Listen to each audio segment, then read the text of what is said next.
After seeing my wife and kids off, I started thoroughly cleaning the house. But when I was cleaning the old stuff on the upper storage shelf, I discovered where my wife hid her secrets. And the biggest shock was still waiting for me, but soon I would uncover those secrets. If you're watching this, comment now and tell me where you're watching from, because what I found in that box changed everything, and I need you here to witness the truth. There are mornings that feel like every other morning. You don't know it's the last time your world will feel whole. That Saturday in July, I stood at the kitchen island in our home on Arbor Creek Drive, flipping pancakes while Diane packed her overnight bag upstairs. The house smelled like maple syrup and coffee, the kind of morning that 14 years of marriage had made routine. Comfortable, safe. Harper came down first earbuds and scrolling through her phone. 16 years old and already fluent in teenage indifference. She barely glanced at the stack of pancakes I slid onto her plate. "Morning, sweetheart," I said. "Morning." Flat. Distant. I told myself it was normal. Diane always said Harper was just finding herself pulling away the way kids do at that age. I didn't push. Tyler thundered down the stairs next his Duke Blue Devils camp duffel slung over one shoulder. 11 years old and all energy. "Dad, did you pack my glove?" "In the side pocket," I said, ruffling his hair. "You're gonna crush it at camp, buddy." Diane appeared in the doorway, looking polished and perfect in white jeans and a linen blouse. She crossed the kitchen and kissed my cheek, her perfume filling the air between us. "You're the best husband," she said, squeezing my hand. "Thank you for holding down the fort this weekend." "Just bring me back something good from Atlanta," I joked. She laughed. Harper didn't. We walked out to the driveway together. Diane's BMW was already packed. Harper climbed into the passenger seat without a word, her face unreadable behind oversized sunglasses. I leaned into the window. "Have fun, Harp." She didn't smile. Didn't even look at me. "Yeah, sure." Something cold flickered in my chest, but I pushed it down. I waved as they backed out of the driveway, then turned to Tyler, who was waiting by my truck. Camp drop-off took an hour.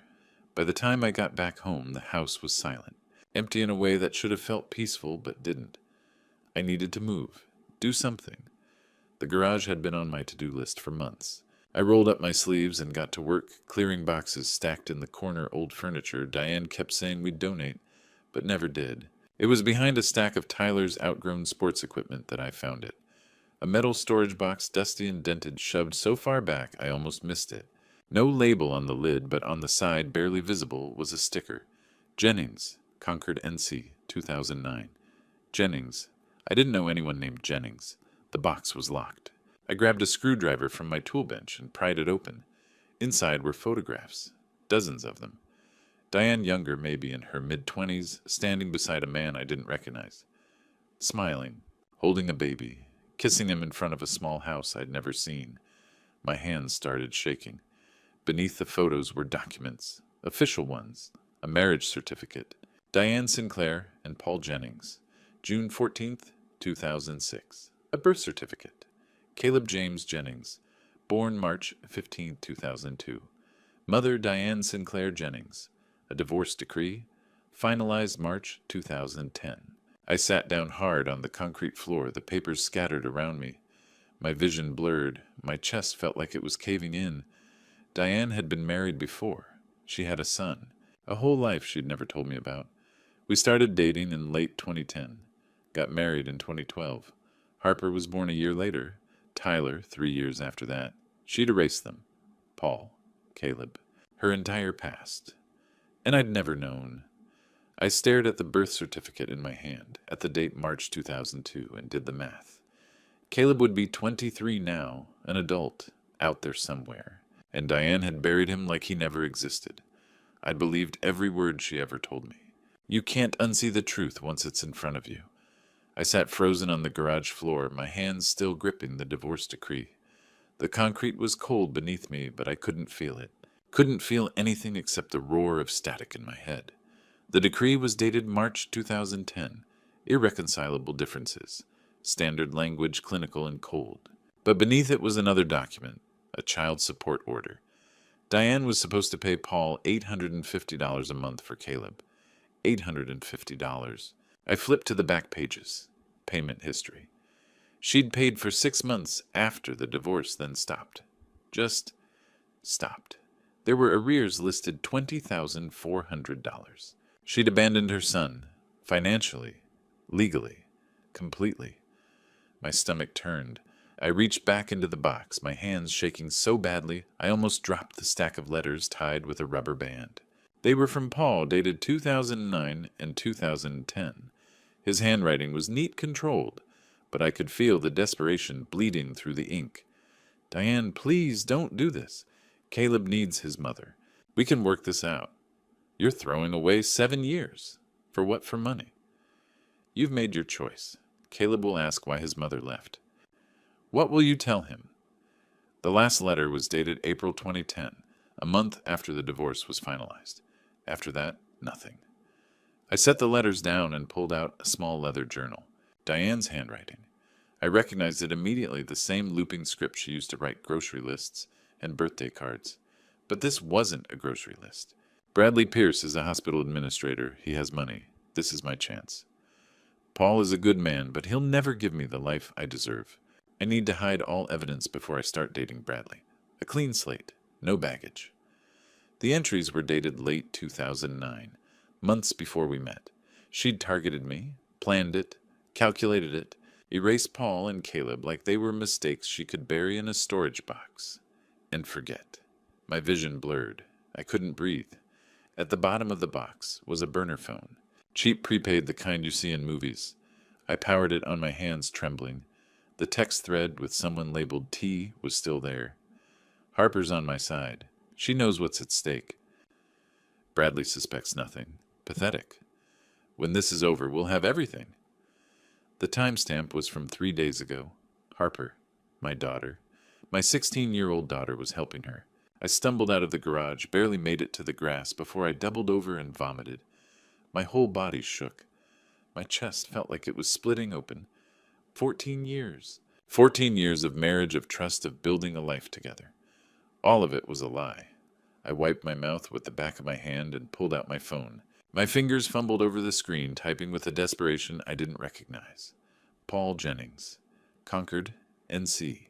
The search result loaded. A single listing. An electrician. A phone number. I stared at it, my thumb hovering over the call button. What would I even say? Your ex-wife destroyed my life too. I didn't call. Not yet. Instead, I typed another search. Caleb Jennings, North Carolina. Some lies are too big to swallow alone. I didn't sleep. Couldn't. The house was silent, except for the hum of my laptop and the sound of my own breathing, shallow and uneven. It was 11 at night when I opened the browser, and I didn't stop until the sky outside started to turn gray. I started with Paul Jennings. A simple search made it easy.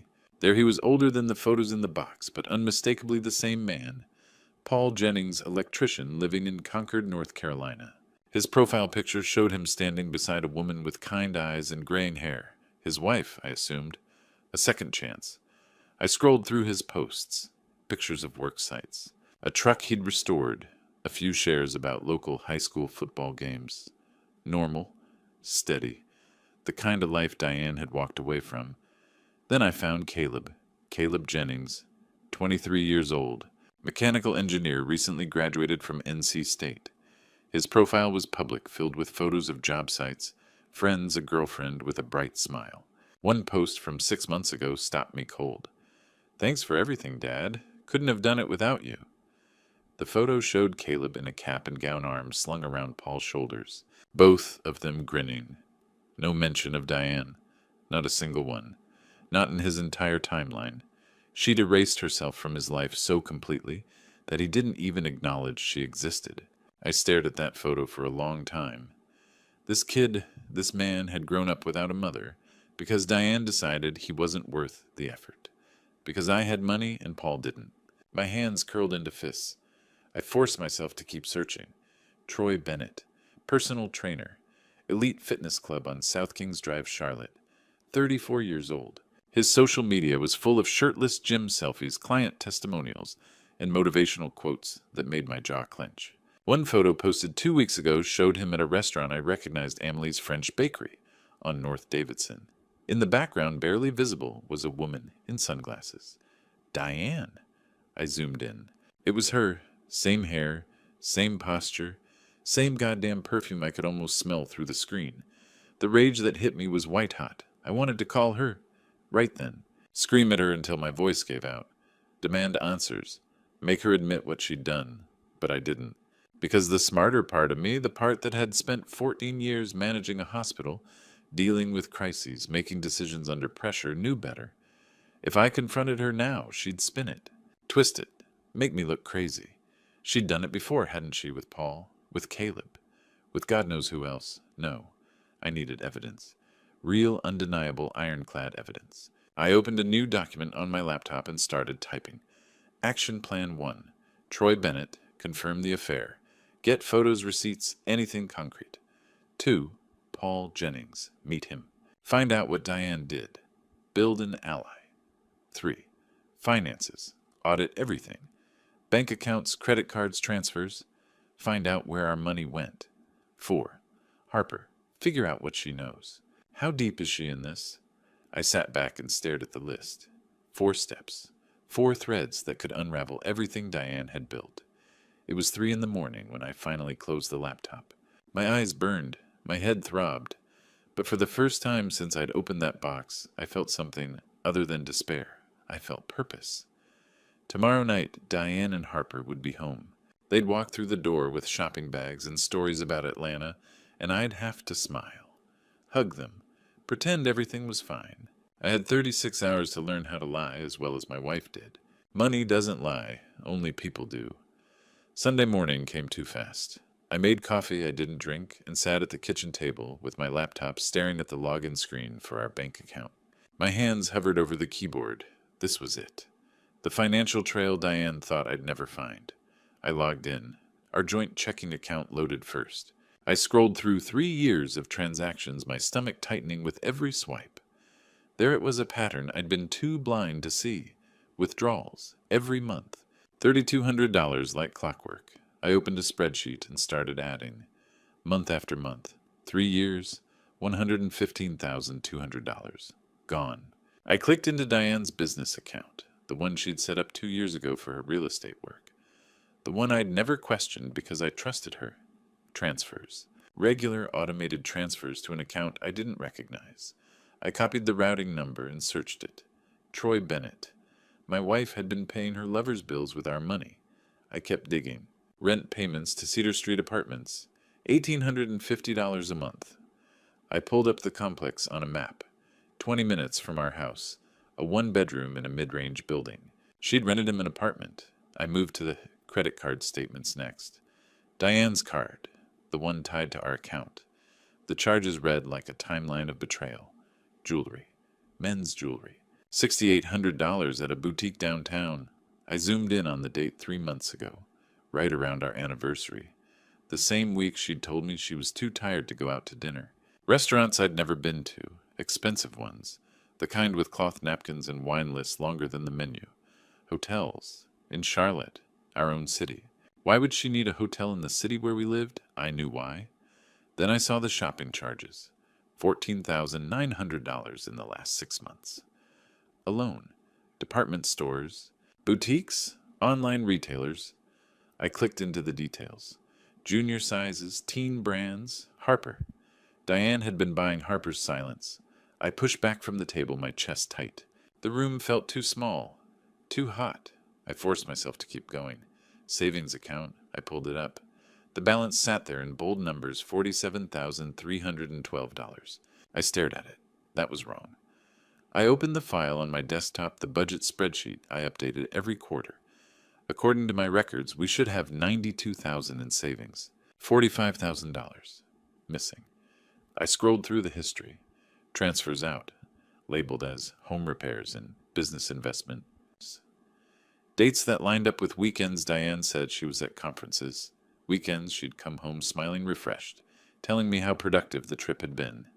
I added it all up. Every withdrawal, every charge, every missing dollar. $160,000.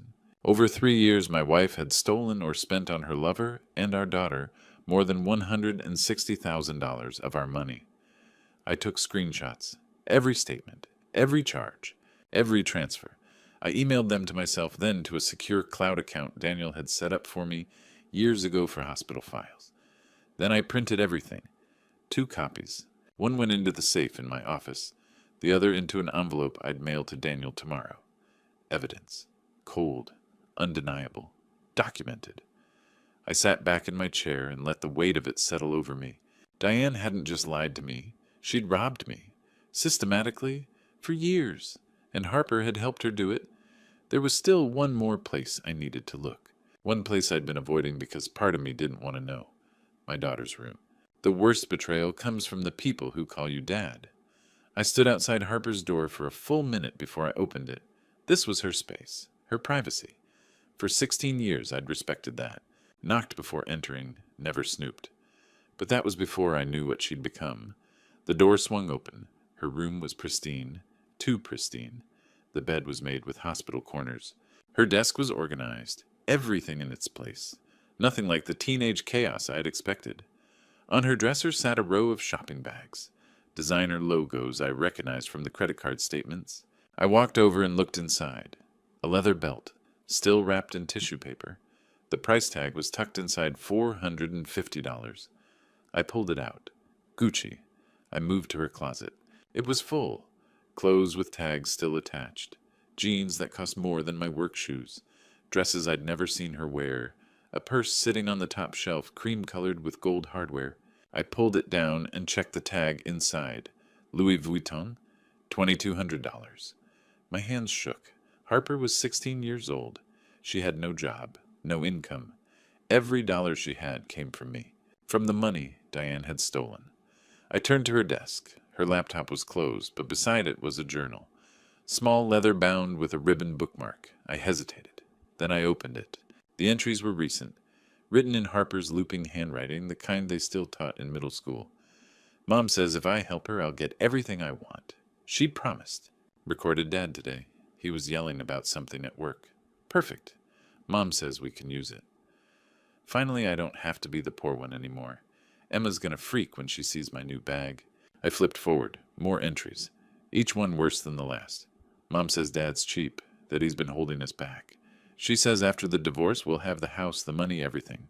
Dad asked me today if I was okay. I lied and said yes. He believed me. He's so pathetic. The journal fell from my hands. I moved to her laptop. It wasn't password protected. I'd set it up for her 2 years ago with parent controls. I opened the browser, history. The searches were there. Recent ones. How to edit audio files. Can minors testify in divorce court? False abuse claims settlement amounts. My vision blurred. She wasn't just complicit. She was active. She was helping Diane build a case against me, recording me, editing audio, planning testimony. My 16-year-old daughter was trying to destroy me. I sat down on the edge of her bed, the bed I'd built when she was 6, the one with the unicorn decals she'd begged for, and put my head in my hands. How long had this been going? On months, years. Had she ever loved me? Or had Diane poisoned her so completely that I'd never stood a chance? My phone buzzed in my pocket. A text from Diane. Having so much fun, Harper says hi. Love you.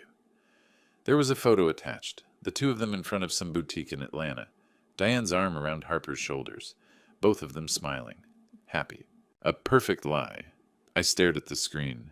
My thumb hovered over the keyboard. Then I typed, "Love you too." I hit send. I'd learned how to lie after all. Sometimes the only person who understands your pain is the one who walked in those shoes before you. I sent the message Sunday afternoon, my hands steadier than I expected. Need to talk about Diane.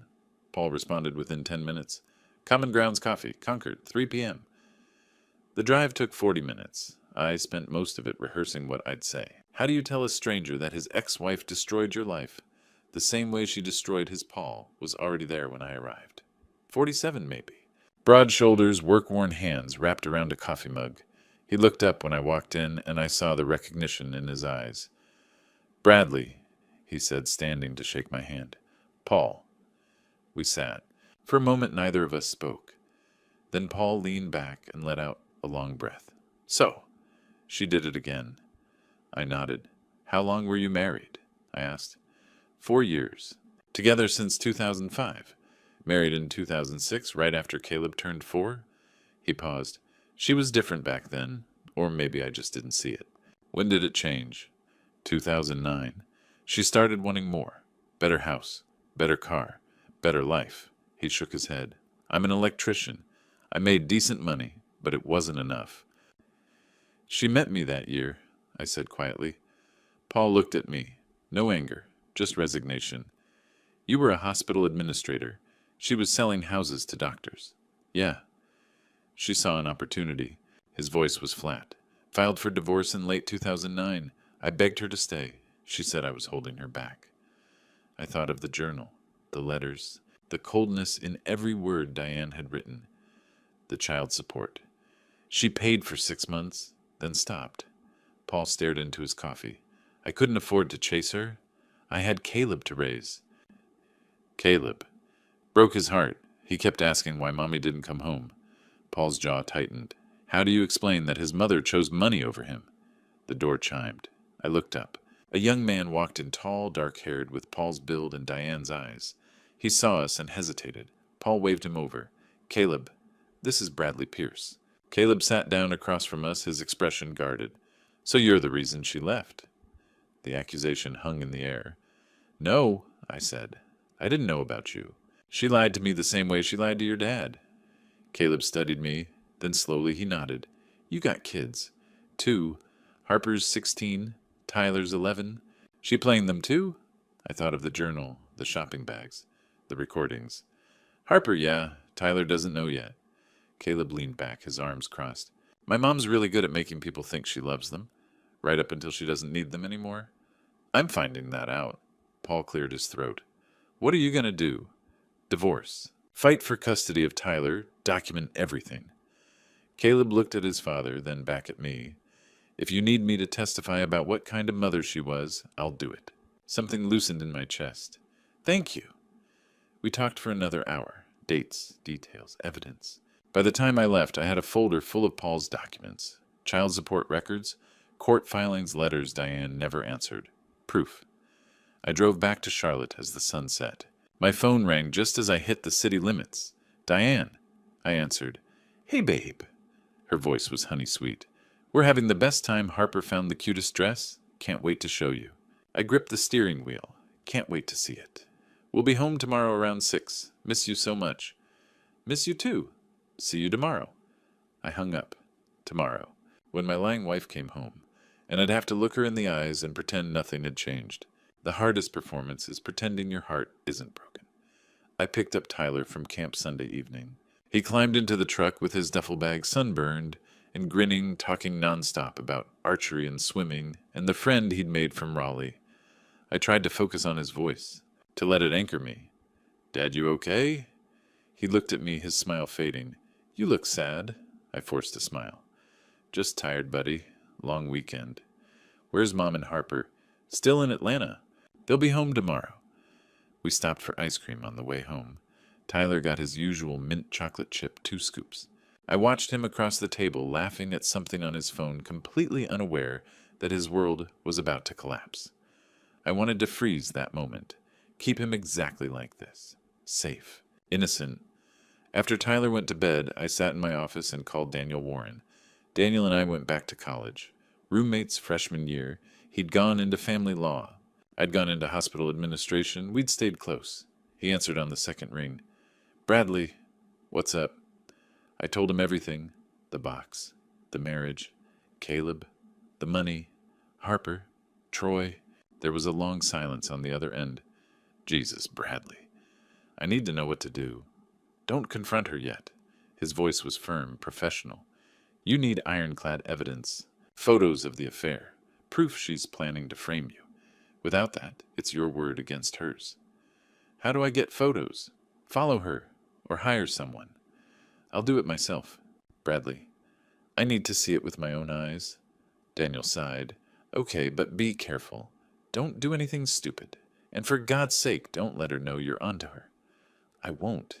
After we hung up, I sat in the dark for a long time. Then I got up and started preparing.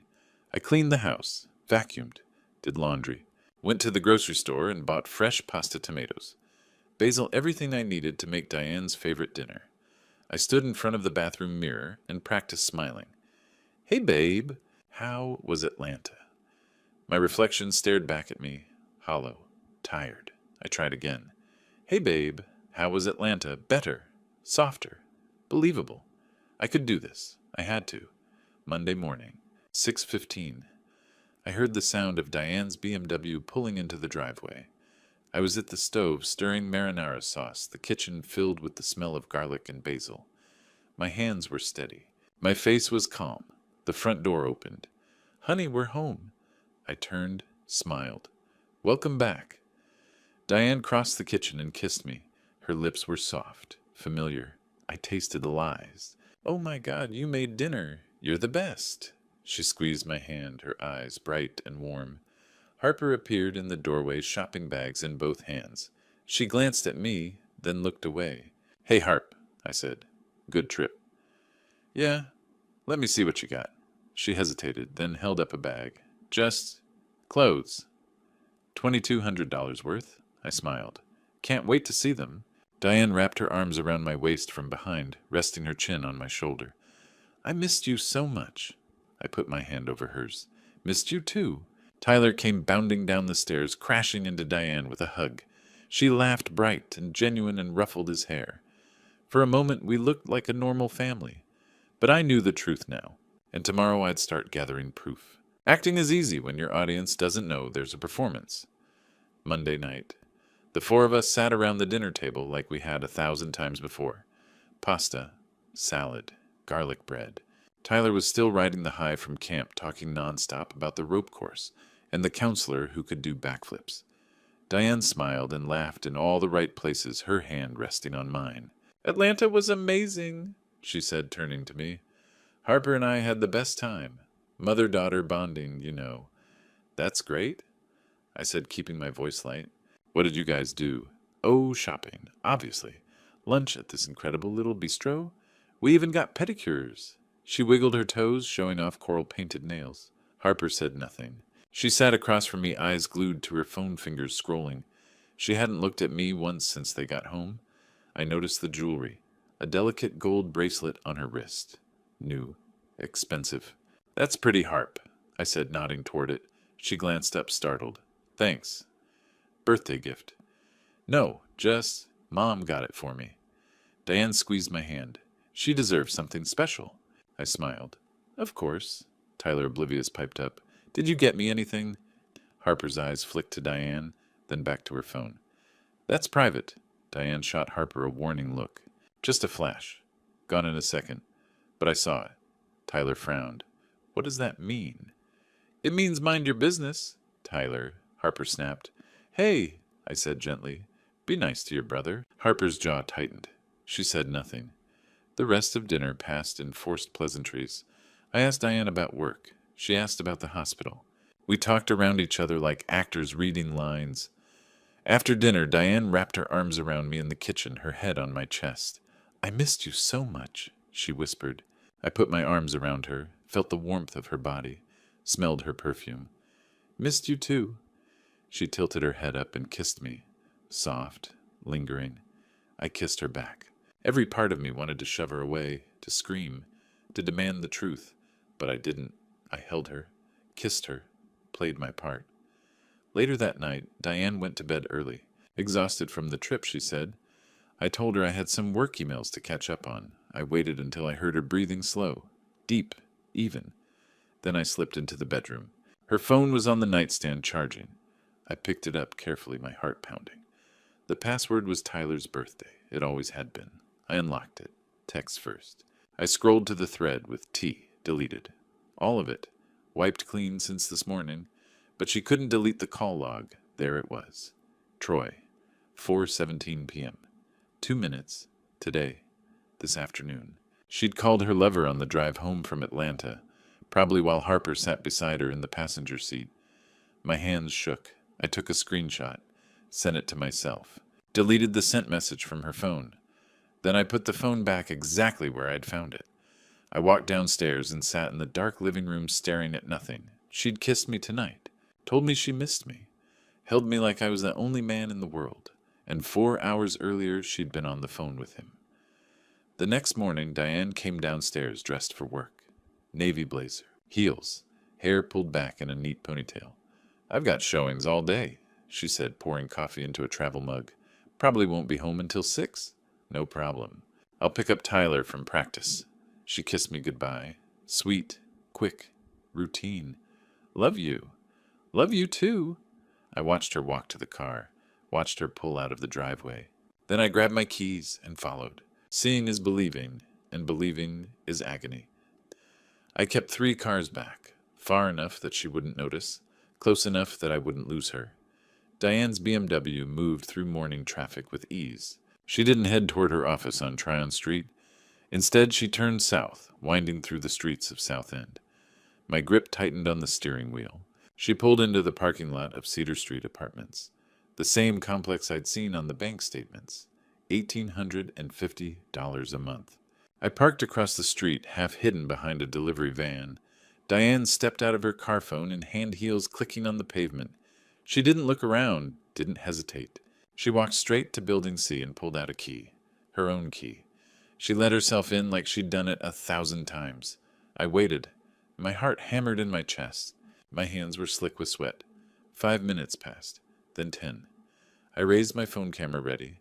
The balcony door on the 3rd floor slid open. Troy Bennett stepped out first, shirtless, barefoot, smiling. Then Diane. She was laughing. Her hair was down. She wasn't wearing the blazer anymore. Just a silk blouse, half untucked. He wrapped his arms around her waist and pulled her close. She kissed him. Not a peck, not polite, deep, hungry. The kind of kiss I hadn't seen from her in years. My stomach turned. I started taking pictures, one after another. 47 in total. Close-ups, wide shots, timestamps. Every angle I could manage. Troy's hands tangled in her hair. She pressed against him, her arms around his neck. They looked like lovers. Like people who couldn't keep their hands off each other, or like people in love. I lowered the phone. My hands were shaking so badly I almost dropped it. 14 years of marriage, 2 kids, a house, a life, and she'd never looked at me the way she was looking at him. I'd been a paycheck, a means to an end, a stepping stone. She'd never loved me. I sat in my truck staring at the screen, scrolling through the photos. Each one felt like a knife twisting deeper. After an hour, Diane came back out. Blazer back on, hair fixed, heels clicking. She checked her phone, smiled at something, then got in her car and drove away. Probably off to an actual showing now. Or maybe another lie. I didn't follow her this time. I had what I needed. I drove home in silence. The photos sat in my phone like evidence at a crime scene. Undeniable. Brutal. When I walked through the front door, the house felt different. Hollow. I looked at the wall in the living room, our wedding photo framed and hung for 14 years. Diane in white, me in a tux, both of us smiling. I didn't recognize the man in that picture anymore. My phone buzzed. Dad. I stared at the name on the screen.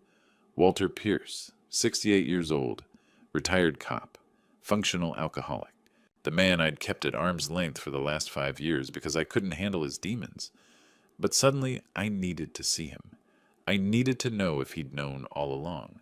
Some secrets destroy both the keeper and the kept. Dad's house sat at the end of a gravel driveway 20 minutes outside Charlotte. A small ranch-style place with peeling paint and an overgrown lawn. I hadn't been here in over a year. I knocked. No answer. I tried the door. Unlocked. Dad. I found him in the living room, slouched in his recliner with a glass of whiskey in his hand. The TV was on some old cop show, playing on mute. He looked up when I walked in, his eyes red-rimmed and tired. "Bradley!" His voice was rough, worn down. "We need to talk." He set the glass down on the side table and nodded slowly. "I figured you'd come eventually." I sat down on the couch across from him. "How long have you known—" He didn't ask what I meant. He didn't pretend. 8 years. His voice cracked. "Maybe longer." The air left my lungs. 8 years. And you never told me. She threatened me, Bradley. He leaned forward, hands clasped between his knees. Said if I said anything, she'd make sure I never saw Harper or Tyler again. Said she'd tell everyone I was a drunk, that I was dangerous, that I couldn't be trusted around kids. "You are a drunk?" I said the words harsher than I intended. He flinched. "I know, but I wasn't always this bad, not until—" He stopped, looked away. "Not until what?" "Not until she started putting something in my coffee." I stared at him. "What?" "Every time I came over. Every Sunday dinner. Every birthday party. She'd make me coffee. Said it was a peace offering. that she wanted us to get along. His hands trembled.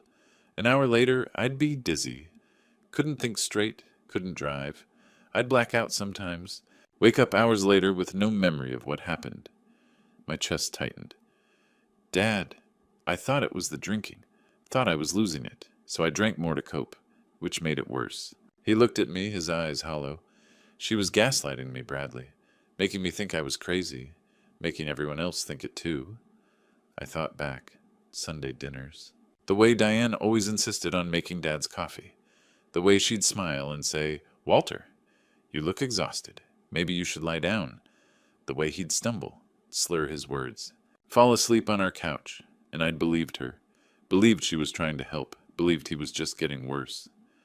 What did she give you? I don't know. Sedatives, maybe. Something that mimicked being drunk. He rubbed his face. I took my coffee to a buddy of mine, former lab tech. He found traces of something. Zolpidem. Ambien. My blood ran cold. Bradley. Dad's voice dropped. Have you been feeling tired? Foggy like you can't think straight? I opened my mouth to say no, but I stopped. The last few months. The exhaustion I couldn't shake. The mornings I woke up groggy even after a full night's sleep. The coffee Diane made me every morning before work. Oh, God. She's been dosing you too, Dad said quietly. Hasn't she? I couldn't speak. Couldn't breathe. If she's doing this, Dad said, gripping my shoulder, what else is she planning? My phone buzzed. A text from Daniel. Check your wife's search history. Life insurance. I stared at the screen. Life insurance. My hands went numb. I had a policy. A big one. $2 million. Diane was the beneficiary. If something happened to me, an accident, a sudden illness, anything she'd get. Everything. And I'd been drinking her coffee every morning for 14 years. The line between betrayal and murder is just opportunity. 8 o'clock Tuesday night, the house was empty. Diane had taken Harper to some school event. Tyler was at a friend's house for a sleepover. I was alone. I sat at Diane's desk in the spare bedroom she used as a home office. Her laptop sat closed in front of me. I'd never opened it before, never had a reason to, until now. I lifted the screen. It powered on. No password. She'd always been careless about that. I opened the browser history. The searches loaded slowly, one by one, each entry worse than the last. How to make brake failure look like an accident. Undetectable poisons that mimic heart attacks. Life insurance payout delays after accidental death. How long does it take for brake lines to fail after being cut? My hands started shaking. I scrolled further back. Weeks. Months. Can police detect tampered brake lines? Average settlement for wrongful death spouse. Signs of a heart attack versus poisoning. I opened her documents folder, scanned the file names. Most were work-related. Contracts, listings, client information. Then I saw it. Plan final.docs. I clicked it open. The document loaded. My vision blurred as I read. It wasn't a work plan. It wasn't a shopping list. It was a blueprint. Stage 1. Gradual sedation. Build dependency. Make him think he's sick. Doctors won't find anything. Stage 2. Brake line. Slow cut. Won't fail immediately. Looks like wear and tear. Accident on highway. No questions. Stage 3. Troy moves in within 6 months. Sell house. Start new life in Florida. At the bottom of the page was a number. $500, my life insurance policy. She'd been planning to kill me. Not in a fit of rage, not impulsively, methodically, carefully, over months. I sat back in the chair, my chest tight, my breathing shallow. This wasn't just betrayal anymore. This was attempted murder. I forced myself to keep reading.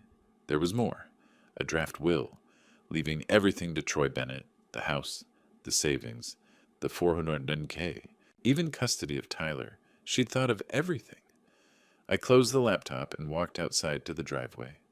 My truck sat under the streetlight exactly where I'd parked it that morning.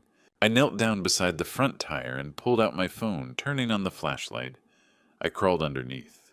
The brake lines ran along the undercarriage black rubber tubing, connecting the master cylinder to the wheels. I found the cut on the driver's side. Not a clean slice, a partial cut. Deep enough to weaken the line, but not enough to fail immediately. It would take time, pressure, A hard stop on the highway, and then it would snap. I'd lose control, crash, die. And Diane would cry at my funeral and collect $500,000. I crawled back out and sat on the driveway staring at my hands. They were covered in grease and dirt. She'd done this, or had Troy do it. Either way, she'd planned it. I pulled out my phone and texted Daniel. Found proof. She's planning to kill me. Brake lines cut. Search history. Everything. He responded within seconds.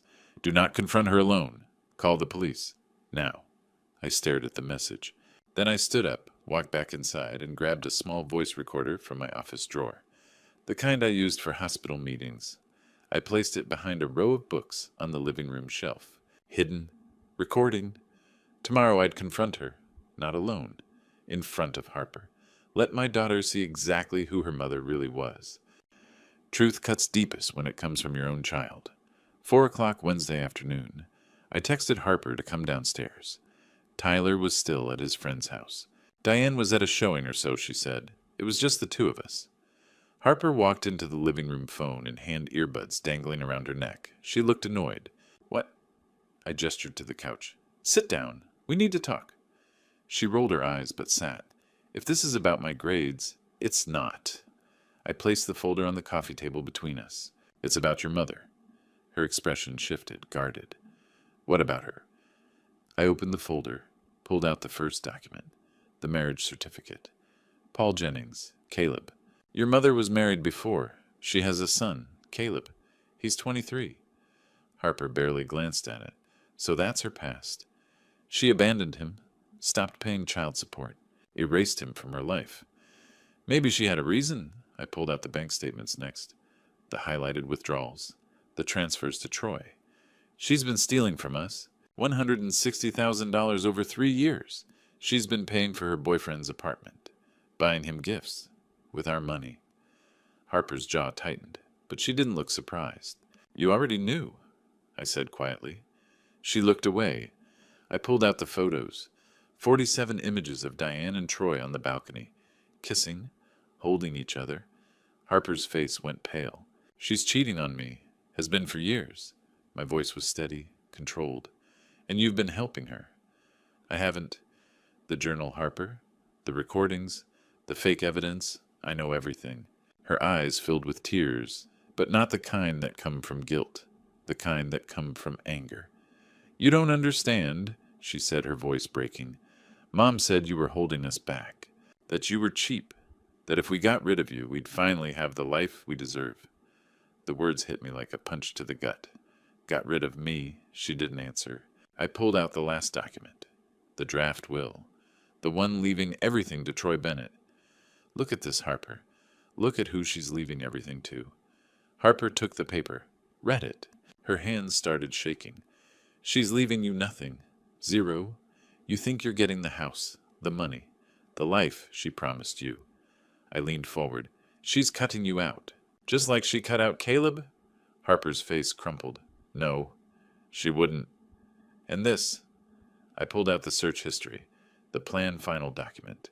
She's planning to kill me, cut my brake lines, make it look like an accident, collect the life insurance and run off with Troy. Harper stared at the pages. Her breathing quickened. You're lying. I'm not. And deep down, you know it. For a moment, I thought I'd reached her. I thought she'd finally see who Diane really was. But then her face hardened. She stood up, grabbed her phone, and dialed. Mom, you need to come home. Now. Dad's lost it. He's going through your stuff, making up lies. I stared at her. She looked at me, tears streaming down her face. You're boring, Dad. You've always been boring. Mom deserves better. We both do. She walked out of the room. I sat there alone, the evidence scattered across the table. An hour later, I heard the screech of tires in the driveway. Diane burst through the front door, Harper right behind her. Bradley Harper says you've been going through my things. I stood up, calm, ready. The voice recorder was still running behind the bookshelf. Yeah, we need to talk. Truth destroys more than lies ever could. Diane stormed into the living room, her face flushed with righteous anger. Harper stood behind her arms crossed defiant. What the hell is going on? Bradley Harper said you've been going through my personal things. I stayed seated, calm. my hands folded in my lap. Sit down, Diane. I will not sit down. You have no right. I found the box. She froze. The color drained from her face for just a second. Then she recovered, shaking her head. What box? What are you talking about? The one in the garage. Jennings Concord 2009. Her jaw tightened. I don't know what you're... I picked up the folder from the coffee table and tossed the photos onto the floor between us. 47 images of her and Troy. Kissing. Touching. Smiling. Cedar Street Apartments yesterday morning. You told me you had showings all day. Diane stared at the photos. Her mouth opened, closed. She looked at Harper, then back at me. Bradley, I can explain. Explain what that you've been having an affair for 3 years. That you've stolen over $160,000 from our accounts to pay for his apartment. His gifts. His life. That's not... Or maybe you want to explain this. I pulled out the printed search history. The plan final document. I read it aloud, my voice steady. Stage 2 brake line. Slow cut. Won't fail immediately. Looks like wear and tear. Accident on highway equals no questions. Diane's face went white. You tried to kill me. No, Bradley, that's not what it looks like. I found the cut on my brake line, Diane. I had it checked. It's been tampered with. She took a step back, shaking her head frantically. You're insane. You're making this up. You're... The doorbell rang. I stood up, walked to the door, opened it. Daniel Warren stepped inside, briefcase in hand. He looked at Diane, then at me. Bradley called me an hour ago. Daniel said, his voice calm and professional. I'm here as his attorney, and to witness this conversation. Diane's eyes went wide. This is a setup. You're setting me up. No, I said. I'm protecting myself. And my son. She lunged toward me, her voice rising to a scream. You can't do this. This is my house. My life. You can't just... It's not your house. Daniel's voice cut through the room like a blade. The deed is in Bradley's name. He has every right to ask you to leave. Leave! Diane's voice cracked. She looked at me, her eyes filling with tears. Bradley, please. We can work this out. I made mistakes, but we can fix this. For the kids. For Tyler. You tried to murder me. I didn't. I swear I didn't. That document, it was just... I was angry. I wasn't thinking. Get out. Her face twisted. The tears stopped. The mask fell away. You're going to regret this, she hissed. I'll take everything. The house. The money. Tyler. You'll have nothing. Try it. Daniel stepped forward. We have documented evidence of adultery, financial fraud, and attempted murder. If you fight this, you'll lose everything, including your freedom. Diane's hands clenched into fists. She looked at Harper. Come on, baby. We're leaving. Harper hesitated. She looked at me, just for a second. I wanted to reach for her, to tell her she didn't have to go, that I loved her, that I'd always love her. But before I could speak, she turned and walked out the door. Diane followed. The door slammed shut. I stood there staring at the space where my daughter had been. Daniel put a hand on my shoulder. Bradley. She chose her, I said quietly. She looked at me and chose her. She's 16. She's been manipulated for years. Give her time. I didn't answer. Through the window, I watched Diane's car pull out of the driveway. Harper in the passenger seat. Both of them disappearing into the night. Daniel cleared his throat. Where's Tyler? Sleepover at his friend's house. I'm picking him up tomorrow. Good. That's good. He paused. Did you get the recording? I nodded, walked to the bookshelf and pulled out the voice recorder. Every word. Diane didn't know, but I had everything. Justice doesn't heal wounds, but it closes doors. Thursday morning, I called the police. 2 officers arrived within the hour. I showed them everything. The brake lines, the search history, the plan final document, the voice recording from the confrontation. They listened, took notes, photographed the truck. Then they asked me to come to the station for a blood test. The results came back 3 days later. Zolpidem, detectable levels, consistent with regular dosing over an extended period. I'd been poisoned for months, maybe longer. Diane was arrested on a Friday afternoon. Attempted murder, financial fraud. The charges read like something out of a crime thriller, not my life. She made bail within 24 hours. Troy's doing, I assumed, or maybe she'd hidden money I hadn't found yet. I didn't care anymore. The divorce proceedings started 2 weeks later. Diane fought everything: custody, the house, the savings. She hired an expensive attorney, one last gift from Troy probably, and came out swinging, Harper testified. For her. I sat in that courtroom and watched my 16-year-old daughter lie under oath. She said I was controlling, emotionally abusive, that I'd manufactured evidence to frame her mother. She looked right at me when she said it. I didn't react, didn't flinch. I'd known she would do this. Daniel had warned me, but knowing didn't make it hurt less. Then it was my turn. I presented the bank statements, the photos, the tampering evidence. Paul and Caleb testified about Diane's abandonment. Dad testified about the poisoning. The judge listened to all of it. 3 months later, the ruling came down. I won full custody of Tyler. The house stayed in my name. Diane was ordered to pay back the stolen funds, $160,000 plus legal fees. She was also convicted on the attempted murder charge. Suspended sentence. 5 years probation. Mandatory psychiatric evaluation.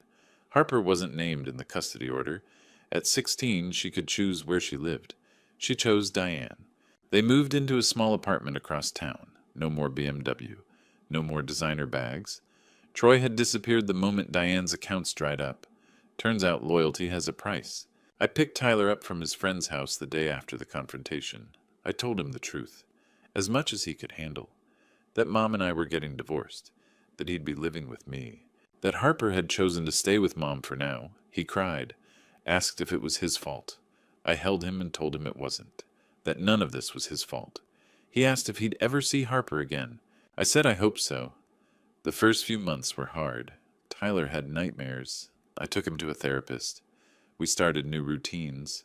Saturday morning pancakes, homework at the kitchen table, movie nights with popcorn. Slowly we found our rhythm. I changed jobs. Took a position at a smaller hospital. Less pay but better hours. I needed to be home for Tyler. Dad got sober. Really sober this time. He joined AA. Started coming to Sunday dinners again. Tyler loved having him around. Paul and Caleb visited once a month. Caleb and Tyler bonded over video games. Paul and I talked about life after Diane, about rebuilding. It felt like family. A strange patchwork family, but family nonetheless. 6 months passed, then a year. I sold the wedding photo, painted over the bedroom walls, bought new furniture. I erased her the same way she'd tried to erase Paul and Caleb. It was a Sunday morning when the doorbell rang, exactly 1 year after I'd found the box. Tyler was at camp again. I was alone. I opened the door. Harper stood there, thin, hollow-eyed. Her clothes hung loose on her frame. She looked older than 17, tired, broken. "Dad," she said, her voice barely above a whisper, "can we talk? Forgiveness doesn't mean forgetting. It means choosing to move forward." Harper stood on my doorstep trembling. I hadn't seen her in a year. She looked like a stranger. "Come in," I said. She stepped inside, her eyes darting around the living room. Everything had changed. New couch, new paint. The wedding photo was gone. "Where's Tyler?" she asked quietly. "Camp. He'll be back tonight." She nodded. Didn't sit down. For a long moment neither of us spoke. Then she broke. "I'm sorry." Her voice cracked. Tears streamed down her face. "Dad, I'm so sorry. She told me you were the problem, that you were holding us back, that if I helped her, we'd finally be happy." I stayed silent, let her talk. After the trial, she stopped caring about me. Blamed me for not being convincing enough in court. Harper's hands shook. Troy left. The money ran out. She started drinking. She'd scream at me.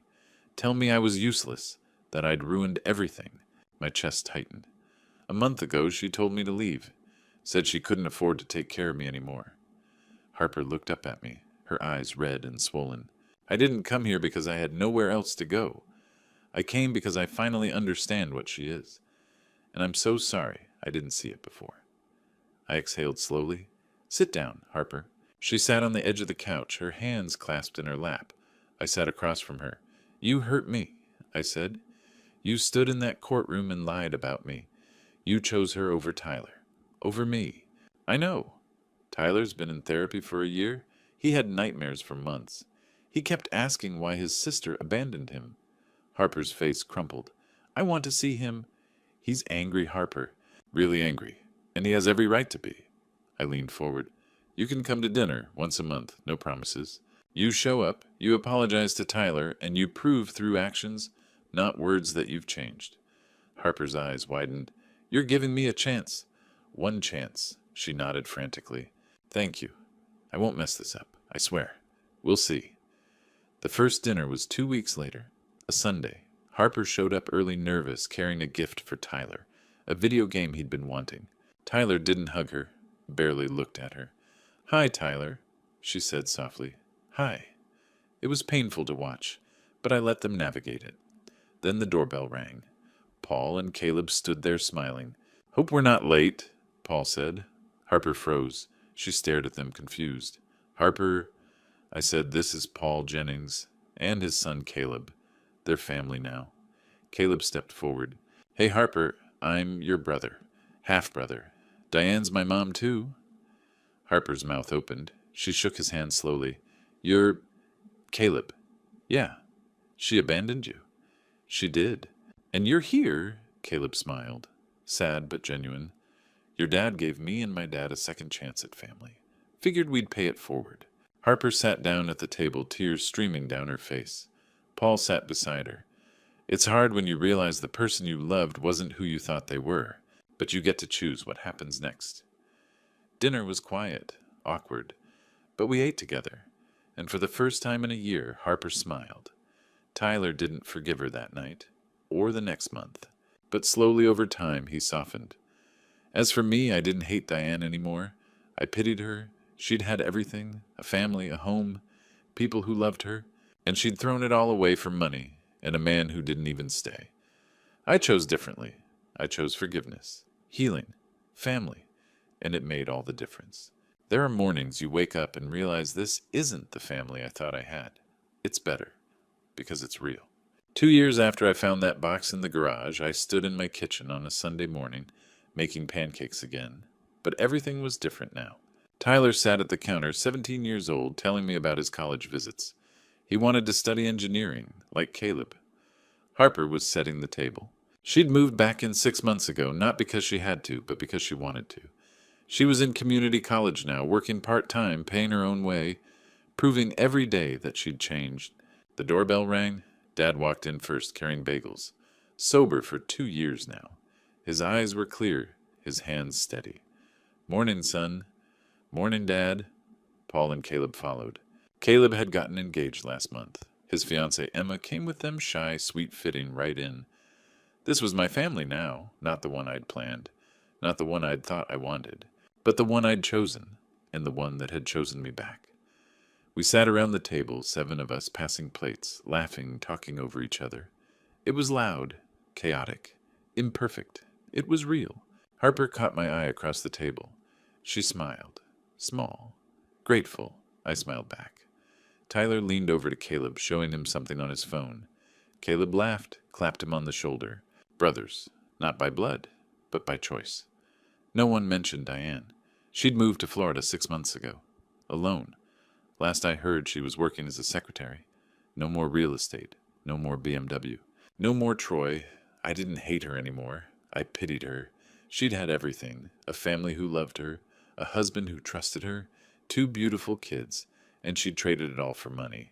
For a man who left the moment things got hard. She'd chosen lies. I'd chosen truth. And the truth had set me free.